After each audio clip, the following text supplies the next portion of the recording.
ఓరి జాగ్రత్త స్వామి. హే, మీలాగే మాకు ఒకే లైఫ్ ఉంది. ఎగ్జాక్ట్లీ. ఇంకెంతసేపు సైలెన్స్? నాకేం తెలుసు. Excuse me ma'am, water? No. అరే మరీ మీరంత సాడిస్ట్ గా ట్రీట్ చేస్తే ఎలాగండి? Wow, finally conversation started. ఇద్దరు మాట్లాడుకుంటే కాన్వర్సేషన్, ఒక్కరు మాట్లాడితే కాదు. కాన్వర్సేషన్ కాదురా, కాన్వర్సేషన్. లవ్ అంటే ఇష్టం లేని వాళ్ళని మేడం సాడిస్ట్లోనే చూస్తారు. లవ్ చేయడం ఇష్టం లేదు అన్నాను కానీ లవ్ చేయలేదు అనలేదు కదా. ఓ లవ్ ఫెయిల్యూరా?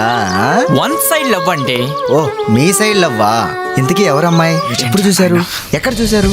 ఇంతకీ ఏమందా అమ్మాయి? మధ్యలో వీడి ఇంటర్ఫేసింగ్ ఏంటి? ఓరి బాబు, ఇంటర్ఫేసింగ్ కాదురా, ఇంటర్ఫీరెన్స్. మూసుకొని చూడు. ఓకే. వీడు వదిలేలాలేడు. ఇంత చలిలో కూడా ఐస్ క్రీమ్ ఏంట్రా అని తిడుతున్నా పట్టించుకోకుండా నా పాటికి నేను ఐస్ క్రీమ్ ఎంజాయ్ చేస్తుంటే